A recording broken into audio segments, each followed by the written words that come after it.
It's just for anybody who's just joined us, and as a reminder to longer standing members that we do have a library. There is a selection of it that I try and bring along to meetings, but it's only the tip of the iceberg as to what we actually do have.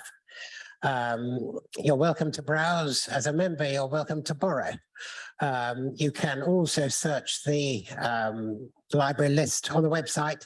If you wish to reserve a book, just drop me an email at librarian@guildfordas.org, and I will endeavour to bring it to the next meeting for you. But please do browse during the break and approach me if you want to borrow. And don't forget, we have far more than is actually present at any one meeting. Thank you. Thank you, Matthew.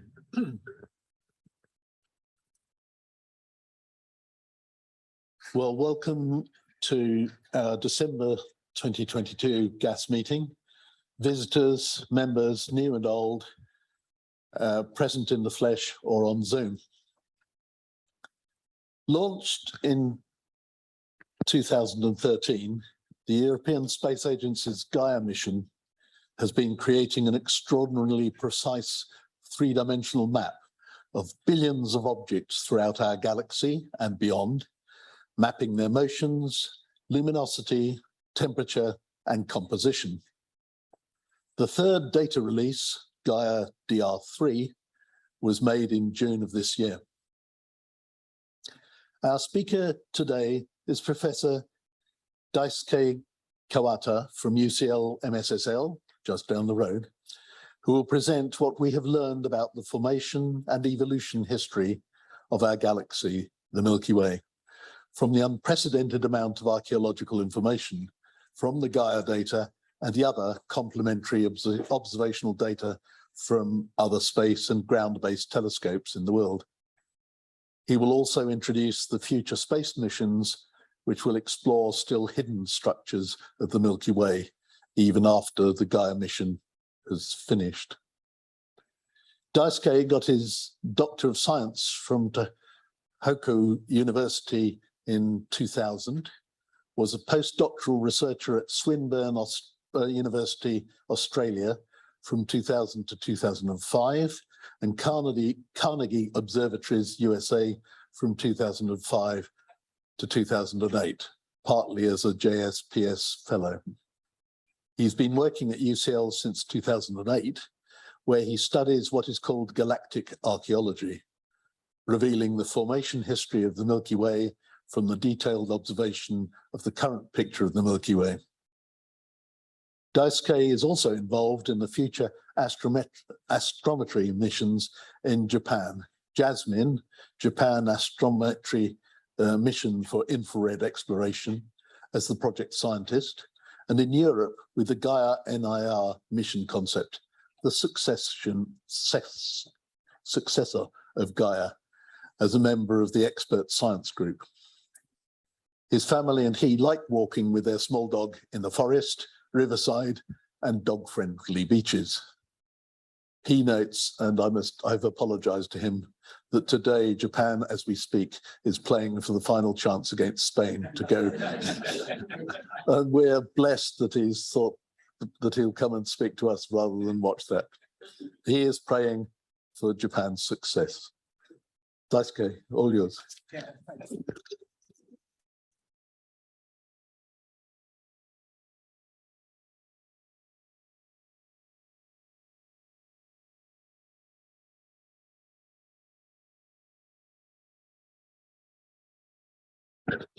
Oh, okay, welcome home.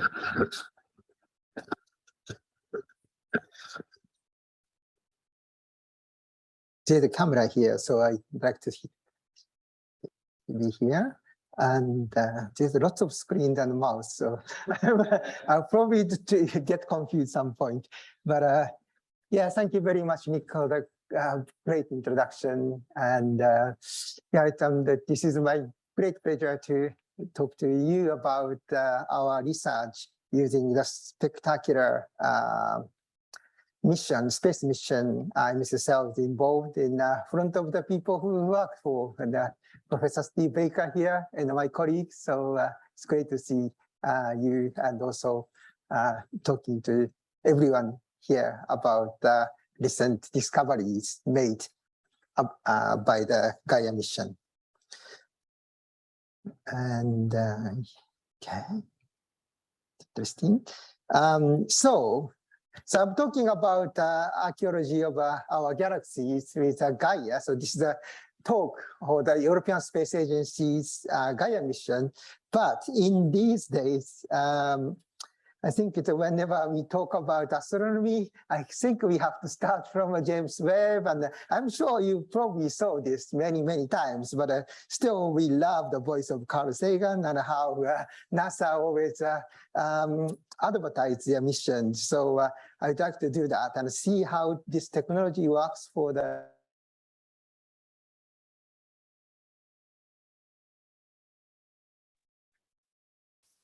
okay. So let's go. We have uncovered wonders undreamt by our ancestors who first speculated on the nature of those wandering lights in the night sky. We've crossed the solar system and sent ships to the stars.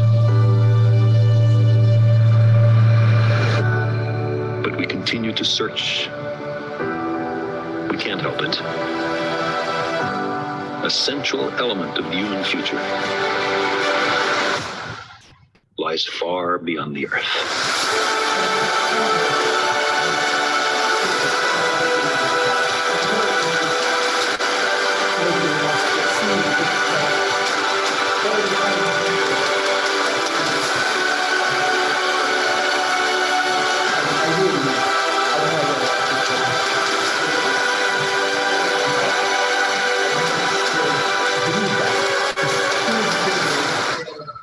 If we crave some cosmic purpose, then let us find ourselves a worthy goal.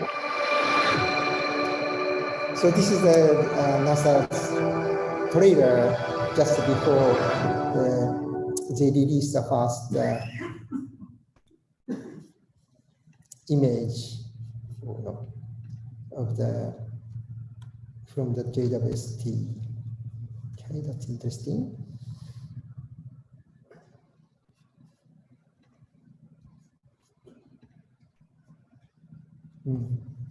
So we just have to think about how to go next slide. Okay. Now, should I?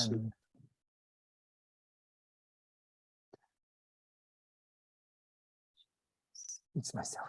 Okay, so as I said, this 6.5 meter telescope is now giving an astronomer a splendid image. And yeah, even US president got wow and doing a press release that was quite fantastic for the astronomy. And yes, MSSL is also built this calibration unit, this $7 billion space missions. MSSL local space institute is contributing to one of the instruments of the calibration assembly within this big structures went to the space. So this is one of the first image they released in press release. And this is the deepest image in the universe we could get, and also finest image we got from this 6.5 meter telescope.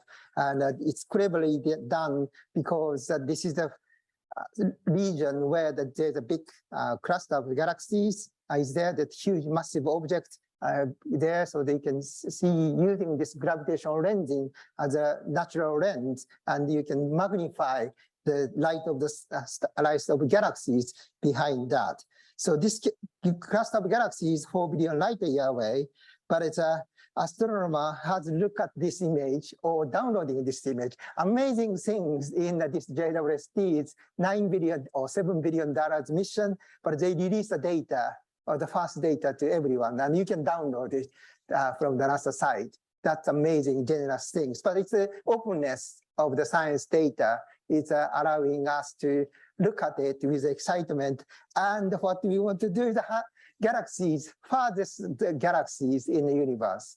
And since the release, even the second day, we are seeing the flood of papers talking about, I found it, I found it, I found it.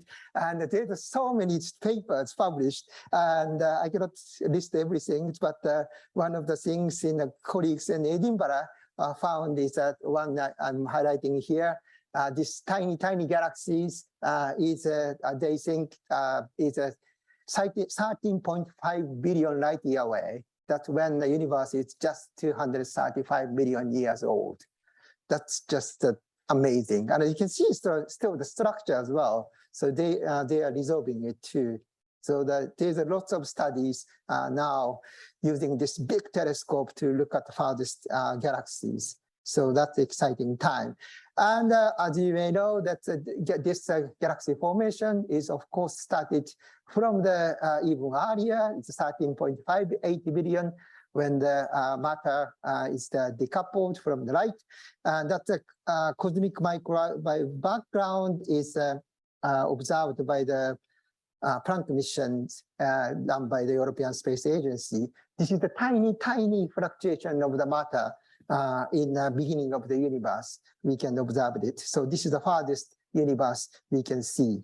So and now astronomer knows where to which kind of condition universe is started, and we can think about how the galaxy form. And it's one thing it's helping us is a computer simulation, and this is one of the computer simulations done by the Robert Grant. He's now in the Institute of Astronomy in Tenerife as a postdoctoral fellow, but he's now moving to the new assistant professor at the Liverpool John Moore. And I wanted to say about him because he was my student at MSSL. So having a great student came through the MSSL and making success is great. So, but this is perhaps the best simulation people achieved, and we can learn quite a lot from this kind of simulation. So this first image is showing that it's a sort of small patch of the sky. You saw that in the cosmic background, wave background. Right? And then from this tiny fluctuation, you can start the simulations. And this blue part is slightly more dense. So the gravity will drag them, and that is called self-gravity, and accumulating more material to there. And this is we are seeing that the density of the dark matter, that's what it's dark, and we don't know what it is, but we know there is some very massive things it's in the universe, which is like 95% of matter consists of. And now we are turning into the gas. So the dark matter is also dragging materials, and also gas is also getting that falling into the dark matter halo. And you see in the center of the galaxies, center of this big dark matter halo, you see that gas is falling into, and then stars are forming. Once gas densities become very high, you can make stars, and then now you can see some beautiful stars. But this is the time of still like 5 billion years from the beginning of the universe. And this is indicating that the size of the 10 kiloparsec, which is 32,000 light year. It's like a size of the Milky Way, that 10 kiloparsec. So that you can see that very nice Milky Way galaxies forming. We are looking at face-on, that's like these galaxies. This is going a bit far. They also tracking the magnetic field as well. This is a bit of we're not going to talk about the magnetic field, so don't worry. But they can now do the computer simulation following the hydrodynamics, like gas dynamics, and also the magnetic field as well. So it's just, this is how the galaxies form. We know now, roughly knows how the galaxy forms from the kind of very tiny density enhancement in the beginning of the universe. Okay, so once the galaxy formed, that's what we have or we live now. And this is the sort of schematic view of our galaxy. And this is the galactic center. And we think we are in the edge of the galaxy.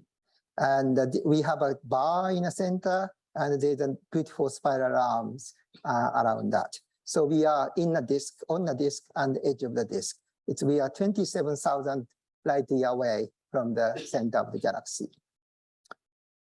And so this is the one we are just looking at from the face on of the disk. This is a square, but a disk. So but in the sky, we are here. So we are here. So what we see is like this angle. So we can see only like in this way. So this is the galactic center. We are looking at a disk in edge on because we are here. And this is, in fact, is the Milky Way we see in our sky. And if you go to the southern hemisphere, you can see the center of the galaxy. That's a bulge. So that's quite a big light is the center of the bulge. And if you go up, this is like a whole our sphere. And this is the halo where the stellar density is much lower. And this is the disk plane. And if you go into the south again, they're lucky, and we have our sort of two daughters or two brothers, the large Magellanic Cloud and small Magellanic Cloud. You can see in your naked eye in the southern hemisphere if you go to the quite dark place. And probably some of you have seen that in your lucky people. I did a postdoc in Australia. I really enjoyed that, watching Magellanic Clouds. It's beautiful structures. But indeed, it is like cloud, right? Okay, so there's a lots of stars we can observe in the Milky Way because we are inside of the Milky Way, and we can dissolve each stars, not unlike the JWST's baby galaxies. And we don't need to use a 6.5 meter telescope to really look at the stars. And you can see, you have probably observed the stars as well in your own telescope as well. So that's quite a great thing that we can see the Milky Way in a quite friendly way, rather than putting a huge tennis court size of satellites in the space. So, but the great thing is these stars, some of the stars can be quite as old as the stars born in this kind of JWST baby galaxies in 13.5 billion years ago. So using these stars are like a sun, just a hot gas ball, and but these many billions of stars have a very different age and also the properties. So using that as a sort of fossil record, because the stars born in a different time of the history of the Milky Way, so that you can use that as a fossil record, and then we can reconstruct the or learn the history of the Milky Way, how the Milky Way formed. So that's what we are doing. It's a galactic archaeology. That's kindly explained about that. And this is what we love to do, using this detailed information and learn about how the galaxies form, like archaeologists in Earth, looking at fossils in National History Museum. Okay, so what kind of properties we can observe of the stars? And so we can look at their Morse distribution, how they distribute it, and what kind of properties of stars, how they distribute it, and also how they move the sky and or in the galaxy. And also we can observe the chemical abundance, how much different elements they have, not only hydrogen or helium, but they have quite different chemical compositions, and how much they have in the stars as well. And another very interesting thing is age. In archaeology, you really need the age to really get to know which stars formed in which epoch. So we can use these kind of information, but we have to extract this information from stars. And after a few minutes talking to you, and finally, I will talk about Gaia. So I hope you have seen that sometime that European Space Agency launched the Gaia satellite, and we this very nice satellite is spinning and scanning all the all sky and looking at like 2 billion of stars. So they have a 2-meter telescope, so you can collect quite a lot of light, so you can see some faint stars as well. So total 2 billion stars, they can precisely measure where they are in each time when they're observing. And that is launched in 2013, and we are now seeing that this mission will be extended to the 10 years. So that's going to be amazing. And MSSL is calibrated all the CCD, all the detector, and also the electronics, and first design of a radial velocity spectrograph is done by the people in the MSSL, and also spectral data processing is done by the team, and Steve is also supervising. So that's amazing thing, the data is processed at MSSL.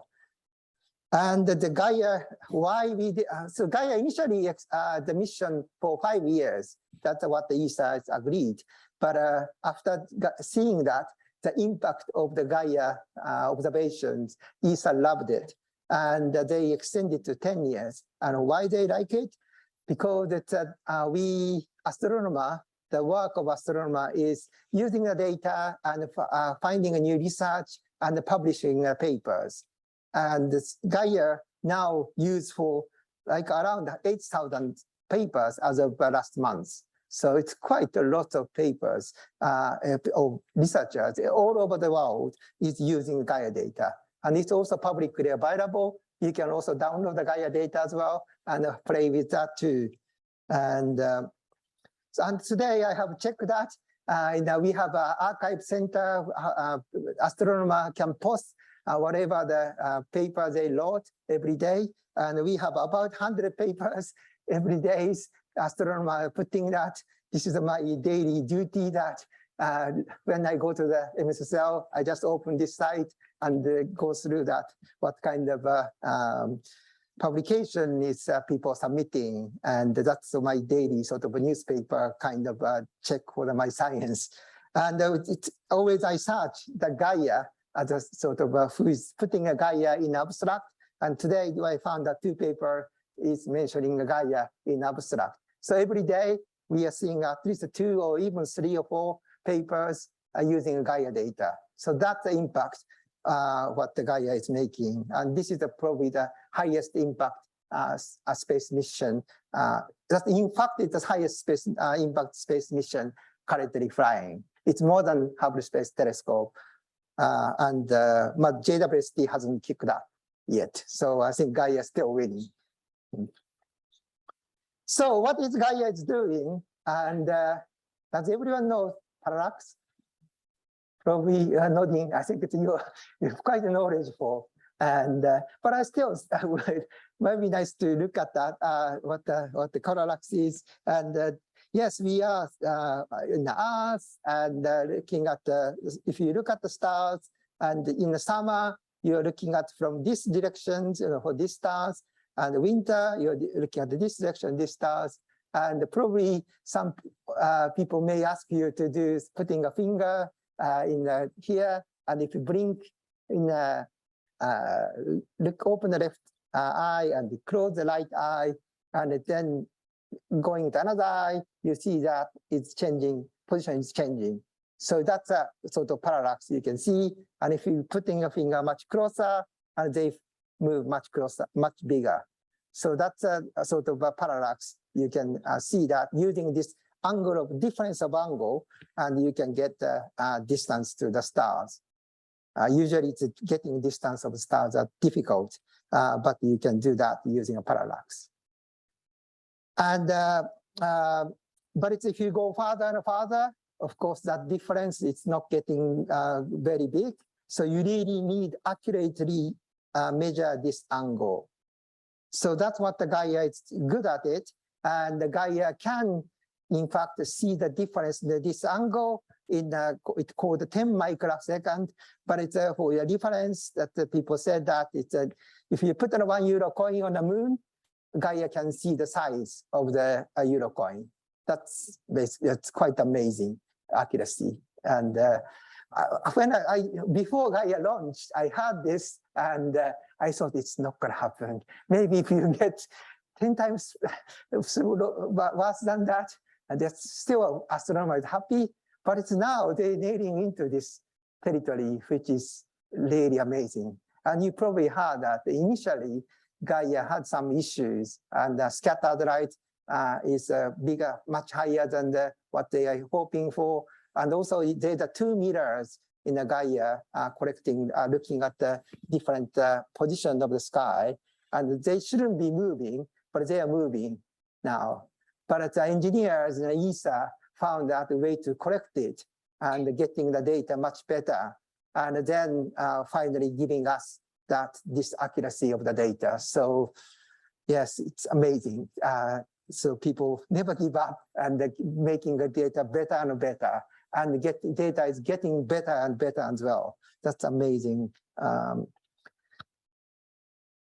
Speeds of people and the technology as well. So the Gaia people is a 10 years mission, and they can just work 10 years and then publish the catalog in 10 years later. There's no obligation to show the preliminary data, which must be worse than they promised. And but the Gaia people are very, very generous. They are and also brave as well, and they openly releasing the data as they collect the data, which is amazingly good, because astronomers also didn't know what kind of data they produce. And in each data release, we learn that what kind of data is coming, and we can keep learning that rather than 5 years or 10 years later, big data comes and we just get confused. But so that's very nice strategies. And the Gaia data release 1 was the first data release, and I will show that it's how much region of the galaxy or Milky Way you can cover in if you use the accuracy of the parallax in the data release 1 in a 20% of distance accuracy. For example, if you go to the 1,000 light years distance stars, then there's a 20% of accuracy. You probably measure like a 200 light years error you may get for that measurement. So that's 20% accuracies. So that you get this 20% accuracy in a distance only 2,200 light year, which corresponds to the just around the sun, this kind of region. But in a DR2, they went to I think it was 40 microsecond or so, and they down that accuracy of the measurement of the parallax. And now they DR2 in 2018, they reached to the 16,000 light year, which was already great. And there's lots of paper came out after the data release 2. And now they released the data release 3, and they in fact reached to the 10 microsecond almost. And then it's now we are reaching to the 33,000 light year, which is farther than galactic center. So we are now seeing the stars in this large region of the Milky Way. And I think I have to admit, after DR3 is quite big data. I was a bit overwhelmed to see that. And I think it's the people are still a bit confused and how to use this DR3 data, because so much data, its accuracy is great, but it's so much data Gaia is now producing. But we still, of course, not going to give up, never give up, do the science. And but it's huge data. It's now available in the ESA website. Okay, so we want to do galactic archaeology with that, so we can see the distance with the parallax, and then Gaia also can give us how much stars are moving every year. Because as I said, it's a 10 years mission. It's now launched in the 2013, and we have already collected like 9 years of data almost. And but the data is still processed by the people in thousands of people in Europe. But it's now the data 3 is almost using 3 years of data, so they can see how much stars moved in the sky in these 3 years. So the parallax, as we see that, and the parallax only gives you this kind of circle of motion in the sky because we are moving. We are moving in around the sun. So if you look at the stars, then we see that the stars are moving in the sky in this circle. But these stars, if these stars are moving, then you get this systematic motion every year. So you get this kind of movement in the sky of the stars. So this size gives you a size of a parallax, and this motion gives you how fast they are moving on the sky. So that this combination called astrometry, so you can get both parallax and the proper motion at the same time in a very, very accurate, like 10 microsecond per year now by the Gaia data. So this is the press release of Gaia.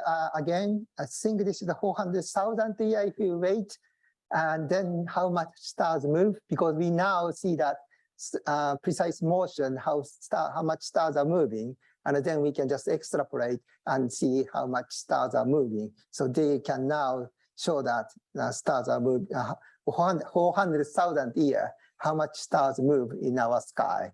And this is probably the very closest one. And it stars move like this much. And if we could see the same sky in 400,000 years later.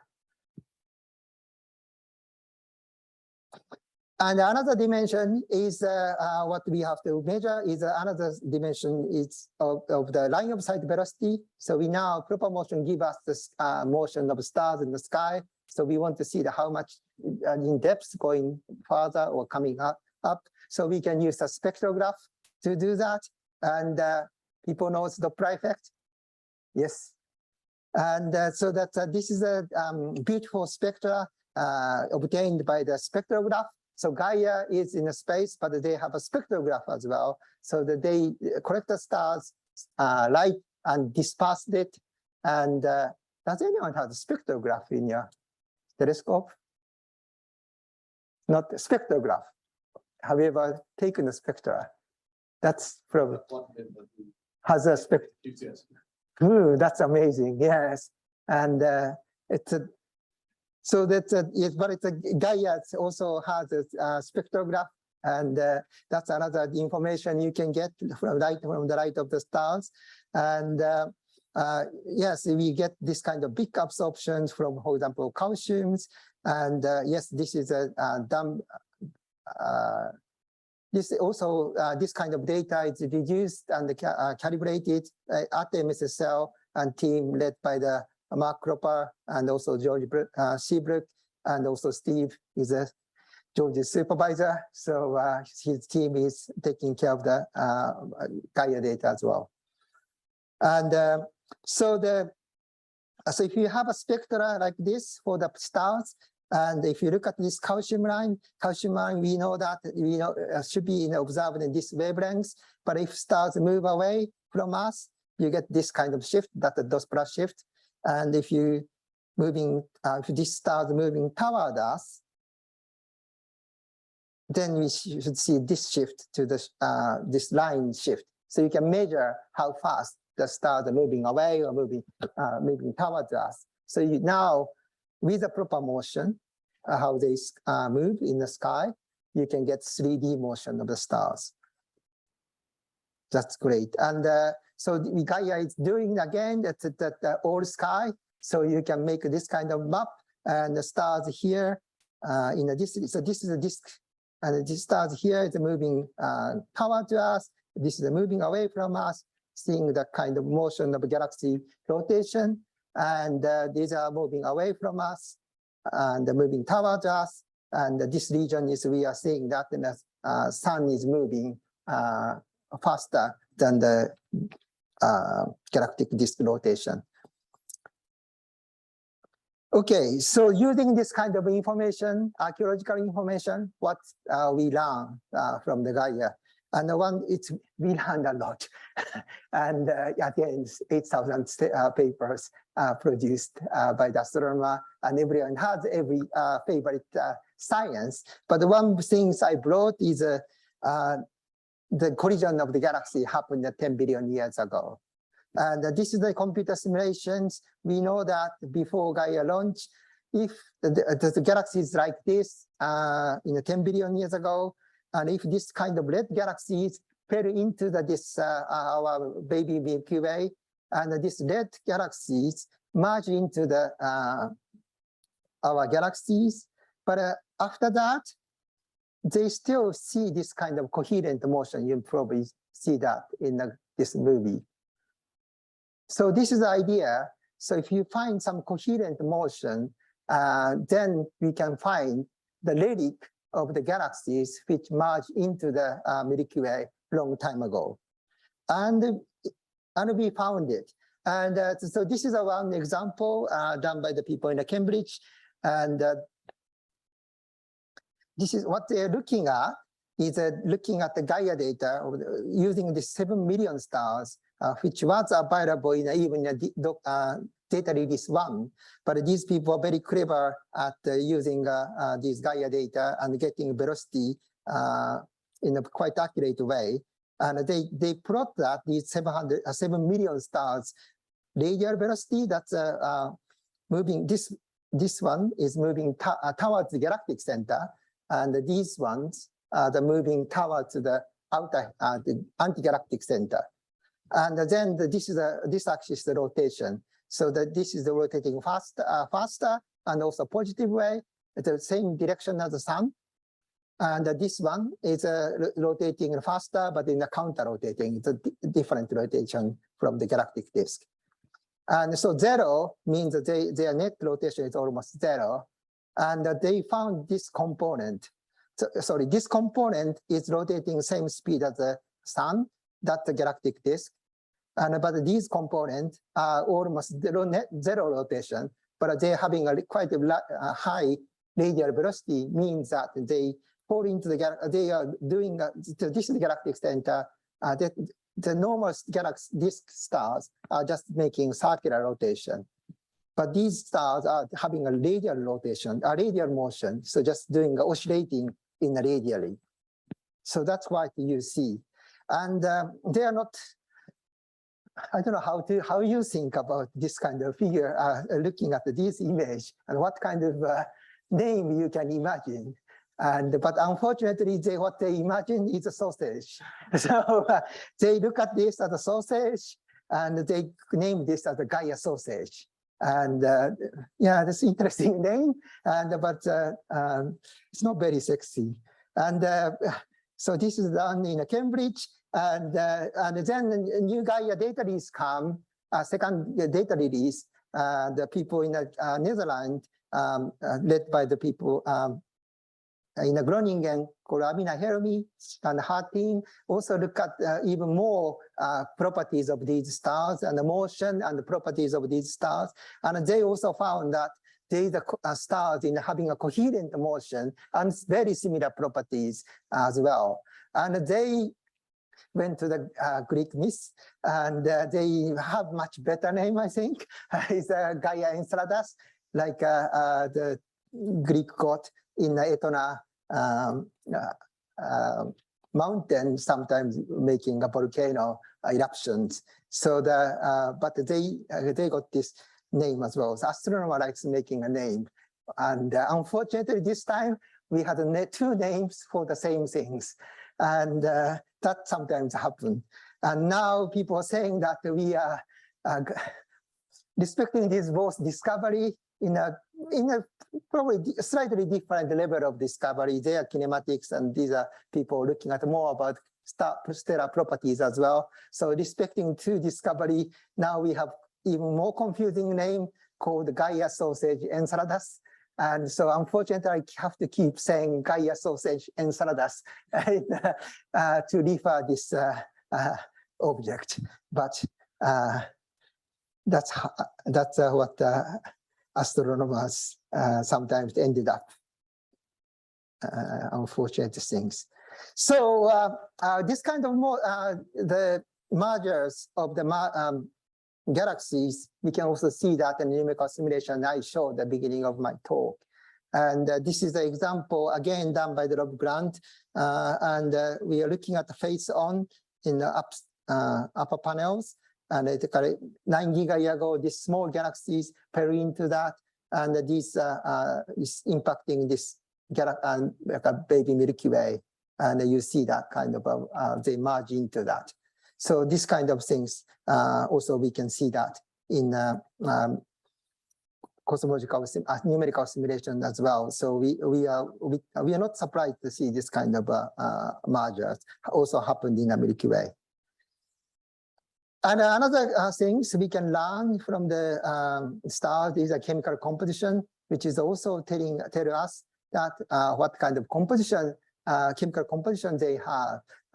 For example, this Gaia-Enceladus, Sausage-Enceladus stars. But how we can get the chemical composition is again looking at the spectra. And Gaia data brushy spectrograph I showed also has this tiny lines as well. These are calcium, I said, but there's lots of other lines. And for example, this is titanium, irons, and chromium, and many other lines we can see. The strength of lines also telling us how much these kind of elements exist in the stellar atmosphere. So we can learn, using this spectra, we can learn the chemical composition of these stars. But it's, I think we had enough credit to Gaia. So we also use other telescope as well in a ground-based telescope. This time the 2-meter telescope, 2.5 meter as well, telescopes used by the Sloan Digital Sky Survey. And they use these 2 telescopes, one in the north, in Apache Point in New Mexico. That's the Sloan telescope, operated like early 90s. And also the Gipon telescope by the Carnegie Observatories in Chile. So we can cover both north and south sky. So you can see that you can cover whole sky and from the south and north. And this is showing again that the map of the galaxies, and this is the galactic plane, and this is North Galactic Pole, South Galactic Pole, and this small dots you can see. You can see that this shows this blue one is around 300 stars, and that's how much stars they took a spectra. And the great thing in this Apache Point Observatory Galaxy Evolution Experiment we call Apogee is that we use this multi-object spectrograph mounted in these 2 telescopes, and each pointing they can get 300 spectra for the 300 stars. So that this blue, each point is just 1 pointings. And then they go to next pointings, and they go to next pointing. And some of them, these kind of very red ones, they just stay at the same things, same place, and take like a couple of 1,000 spectra, maybe 4 or 5 integrations of the same sky, but changing the position of the fiber and getting a spectra of the different stars. So you can see, yes, you can see many data is taken in both north and the southern hemisphere. And the great thing of this Apogee is they're doing that in a near infrared wavelengths. So this is the optical wavelengths in the galactic plane, and you can see this black region. That's the dust, like a gas, like a dust. So there's a lot of smoke in the front of us, because in the disk there's a lot of gas. So the stars behind that is like a smoke. We cannot see the light from them. So that's why we have very dark region in the plane.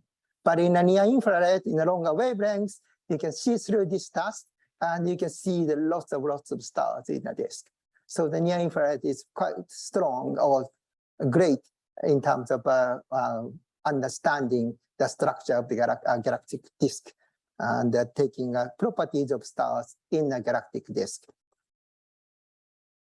So the Apogee survey is done now, I think it's more like 10 years now, and they took 500,000 spectra, and some of them, in fact, reached to the farther side of the galaxies.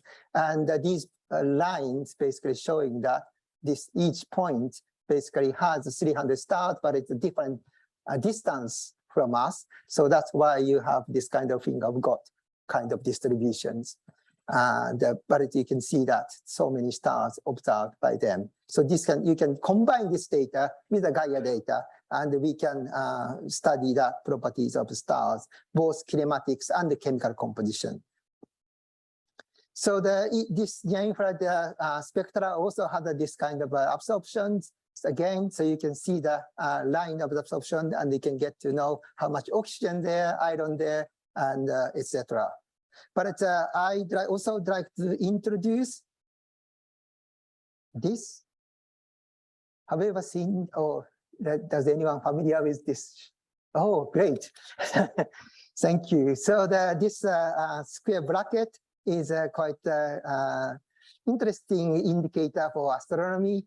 This is saying that iron versus hydrogen abundance composition abundance ratio, but it is normalized by solar composition, and also it's a log as well. And I know some people doesn't like log, but log is a very useful one. So if it's 0, we call it FE over H. If it's 0, means the solar abundance. So they have a similar iron hydrogen abundance ratio to the sun. And if iron is 10% lower than the sun, which we call the metallicity sometimes, metal abundance is 10% of the sun. It is the log, so it's -1. So we are seeing that this star is 10% of the iron abundance than sun. So you see much, much weaker absorptions. But this telescope can disperse the stars by spectra quite highly. So you can see up to like a -2, which is 1% of the iron abundance. And we can still see the chemical composition of how much iron is there compared to, for example, magnesium.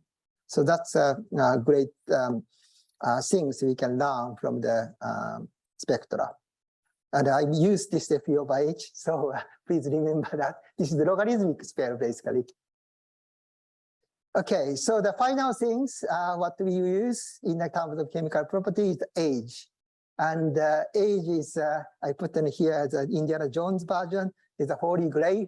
We call that in astronomy, because of course, to do archaeology, you need the age, but it's very difficult to get. So astronomer is doing quite a lot of creative things. Of course, we want to use physics, and we have some way to get the precise age. And I think this is the one best things to get the age is astroseismology data. And you probably know Kepler missions, which found lots of exoplanets. So they have looked at this region. And the reason why Apogee also look at this region, the sky as well, is because this is the Kepler field. They observe this field for 5 years. So we get the stellar, how much the starlight change in the 5 years. That's quite precise information. And that will go to the another technical challenge.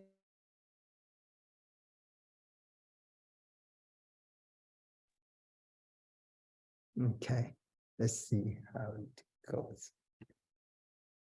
So yeah, this is the people in the University of Birmingham with a very good. Did you know that stars in the night sky play their own stellar symphonies, gently resonating like musical instruments? The University of Birmingham is studying stars by observing these natural resonances, known as the field of astroseismology. Characterizing the stars also allows us to characterize the planets we discover orbiting them. Stars carry records of how our Milky Way galaxy has evolved, which we can examine. This makes us galactic archaeologists. Stars resonate like a wind instrument when it is being played. Sound is made naturally in the outermost layers of cool stars.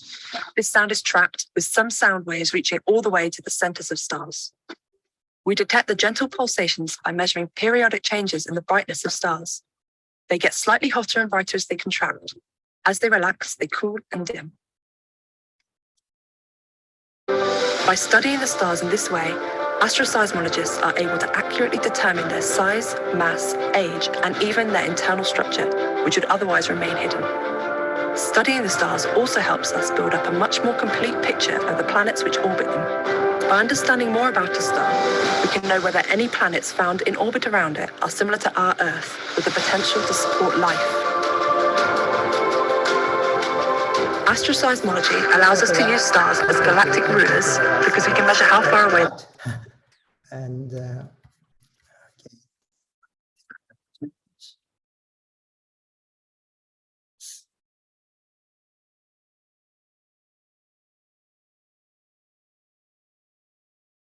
this I should mute here. Okay, going back to apogee data. So we have here. Can you hear me? Thank you. So we have here, so the it's seismology that University of Birmingham people told us that you can get age very precisely. So for these stars, you can get the very precise age. But we don't have the precise age in other regions. But we have this precious apogee data in these stars. So what these days astronomers can do is using a neural network to train the neural network using this seismology data, precise age and stellar parameters like iron abundance, magnesium, and ratio of the abundance between magnesium and iron, and or temperature, gravity, and etc. You can get from stellar spectra, and you can train this neural network because for these stars in the Kepler field, you know the answer. So you can train this neural network, which is basically nonlinear mapping of these input data from the spectra and get the age. So you can get a machine of the age delivering machine. So then we can apply all the other stars to this neural network, and you can get the age. So that's a great thing. And these days, machine learning is helping astronomy quite a lot. And so this is the result we got from my ex-PhD student, Ioana Chiuka, who is now a postdoctoral fellow in Australia. And she did a tremendous work.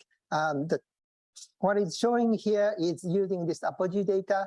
We are focusing on the stars in the close to the galactic center, the inner region of the galaxies, and plotting the age and also iron abundance. Again, this FE/H, the logarithmic scales. 0 is solar abundance, -1 is 10% of the abundance, and this is more metal rich than the sun. So you can see that these stars have a different age and metallicities, FE/H, if you like. And this region is the age correspond to when this Gaia sausage Enceladus merger happened. And so you can see in these regions, the metal-rich stars are increasing quite rapidly. The chemistry, metallicity of the stars are quite rapidly increasing. So younger stars have a more higher metallicity. So this is done.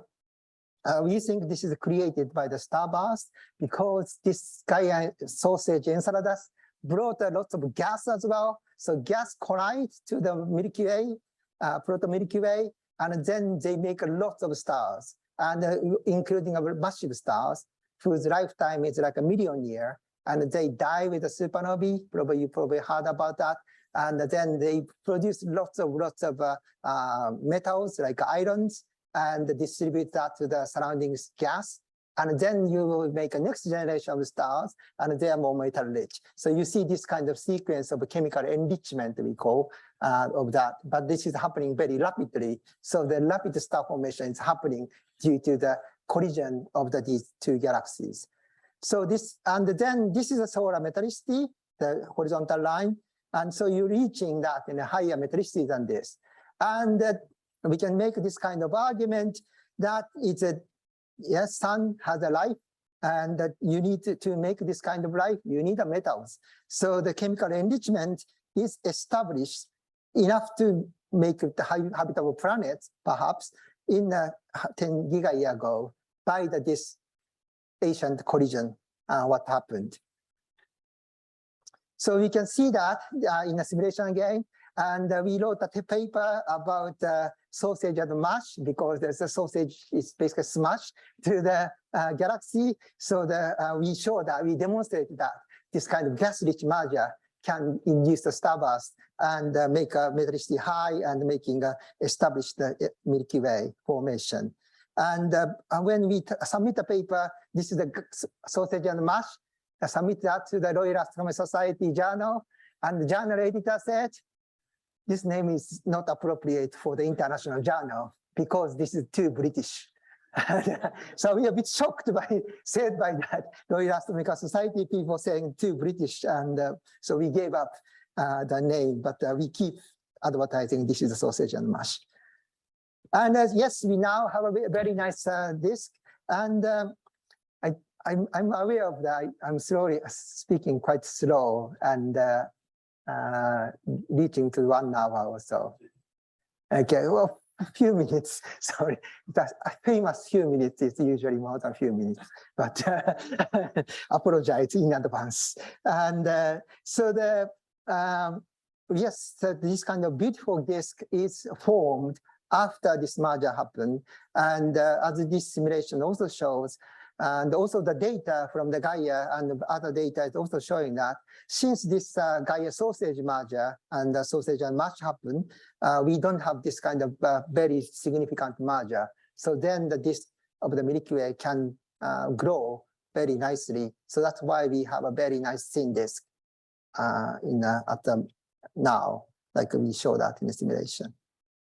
So this is a beautiful disk, and within this disk, when they grow, and 5 billion years ago, the sun must have formed. And our sun, we know that now, looking at their properties, especially chemical properties, they born in a much inner side of the galaxies. And we think that they migrated outwards. And now we're reaching that to the edge of the galaxies. And this is caused by the bar and also this kind of spiral arm. So they can light this kind of the torque created by the bar and the spiral arm, that they can light that to the wave and then can migrate. But because it's the galactic disk or Milky Way didn't have any merger or starburst, I think sun had a quite easy journey and didn't have much supernovae around them. So that's why probably we survive, and nice life like us is formed in the sun. So we can sort of make more imagination from the galactic archaeology. And considering the time, and I wanted to advertise my mission in Japan, and also what happens in the future, what I'm also involved in Europe is a Gaia near-infrared. This is the next generation of Gaia. Gaia is successful, but it's as we said, it's optical, so we are missing the data in the galactic plane. So we want to do that in a near-infrared, and we can get the more data from the galactic plane, and we can learn how the bar is forming, when bar form, and also what is the spiral arm structure, what brought the sun from inner disk to us, so to the current region. So this is the future, and it's 2040s. We hope that we can launch another Gaia in the 2040s. And this is a summary. So what we believe now from the Gaia data, we had a massive mergers. And if you remember sausage and mash from my talk, I'm pleased to know that. And then since then, we had a quiet life, and the sun could survive. And now we are living here. That's what we believe. And I'd like to stop here. Thank you very much for listening.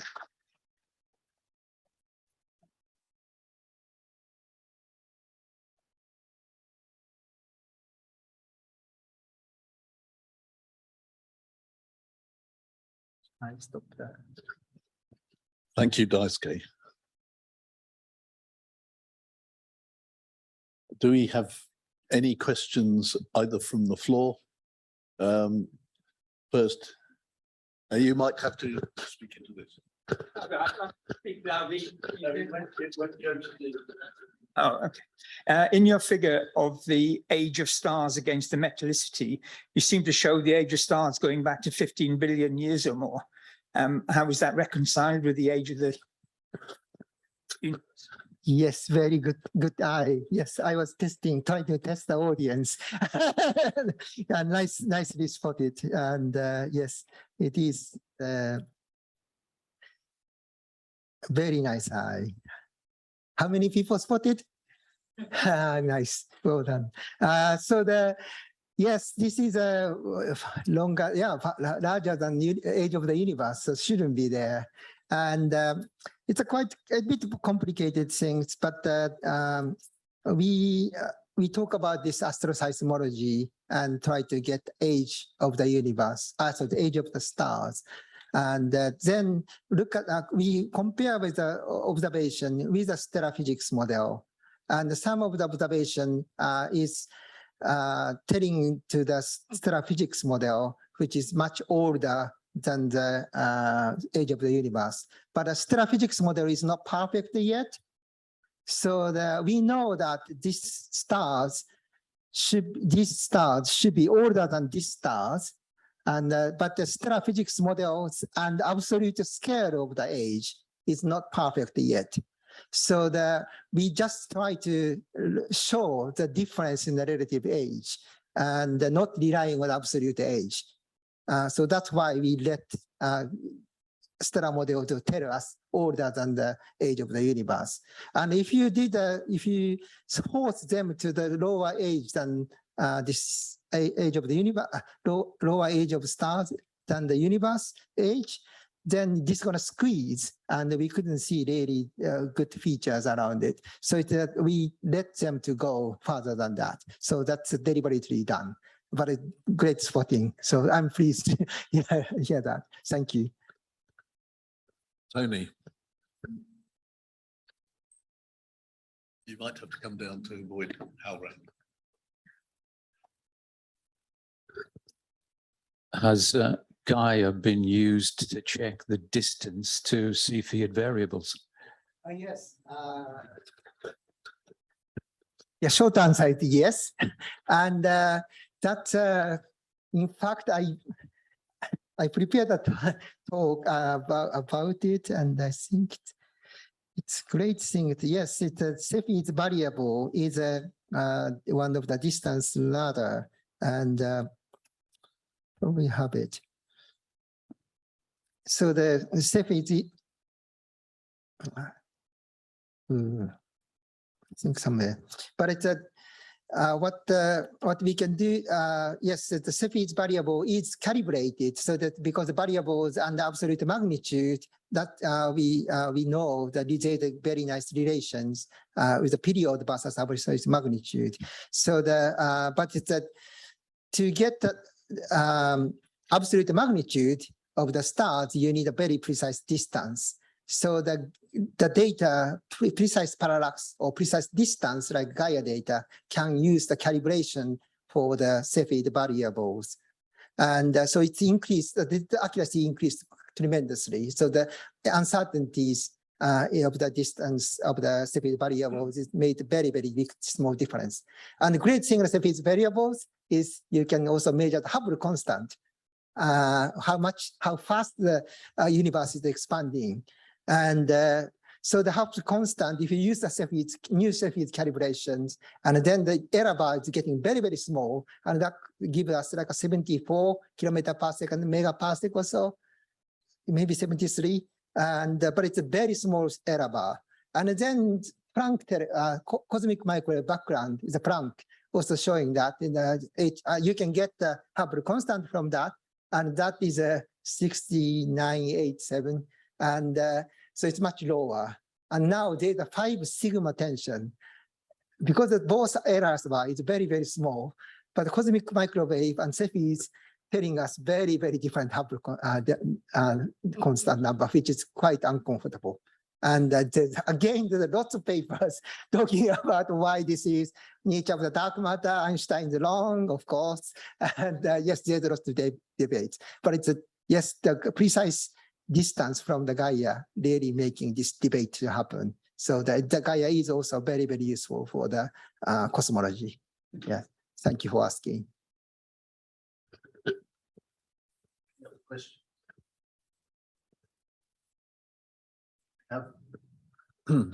I have asked for questions to be put by Zoom listeners. That was me asking the question. I believe. Let me just check. No, that's right. It was me. Well, thank you so much for a romp. No, not a romp through Gaia.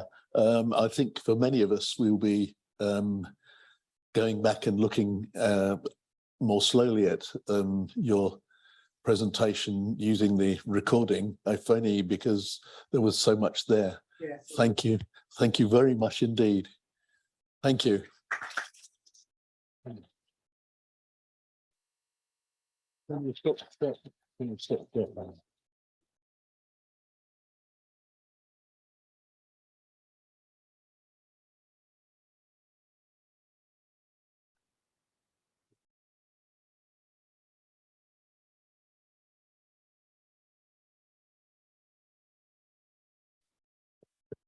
Right.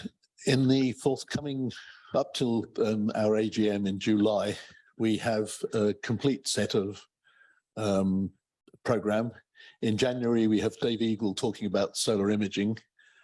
In February, Chris Brockley-Batt, also from MSSL, is going to tell us something of the realities of building equipment to survive launch and irradiation and go off on a long journey.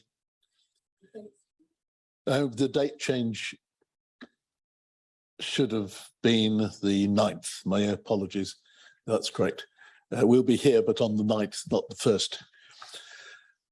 In March, we've got Martin Lewis talking about the principles of modern planetary imaging. He's a very practical imager. April, Grant Kennedy is going to talk to us about the life and death of planetary systems. In May, we've got Professor Gavin Dutton talking about observational cosmology. Sometimes we think of cosmology as being a great Gedanken experiment, but this is how you actually do it with observations. And then in June, we've got Professor Karen Applin, who's going to talk about lightning, but not as we know it. That is lightning on other solar objects than the Earth and how it works. And in some cases, I think you find that, I can't remember one of them, lightning goes from the surface to the atmosphere rather than the way it does for most of us here.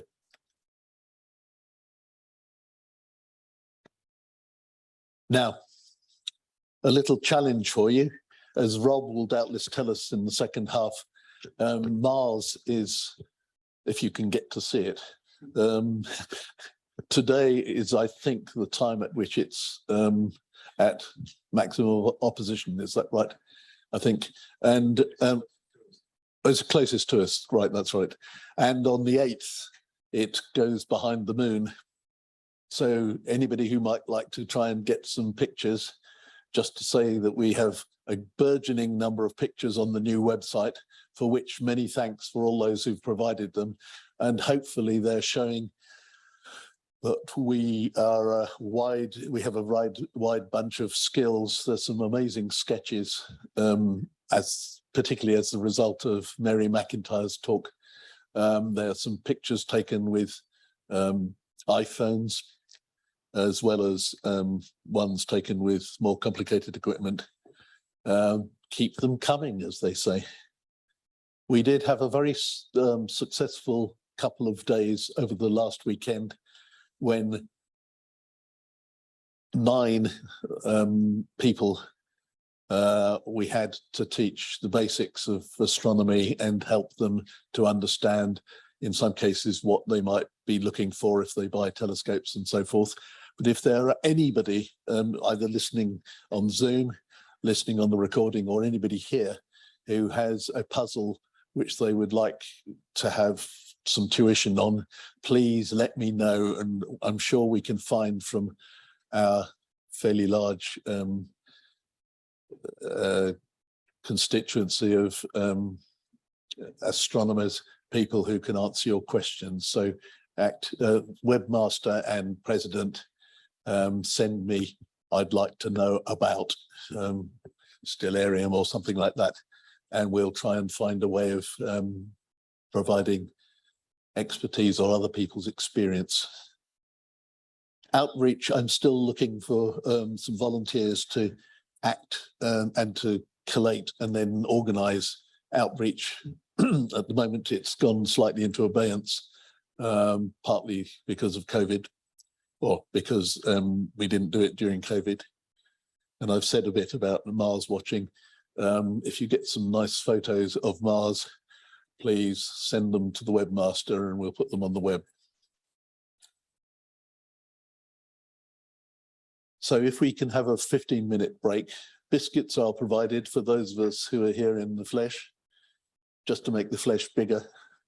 And in 15 minutes time, shall we say at 5 to 9, we'll come back and Rob is going to give us a WhatsApp, I think.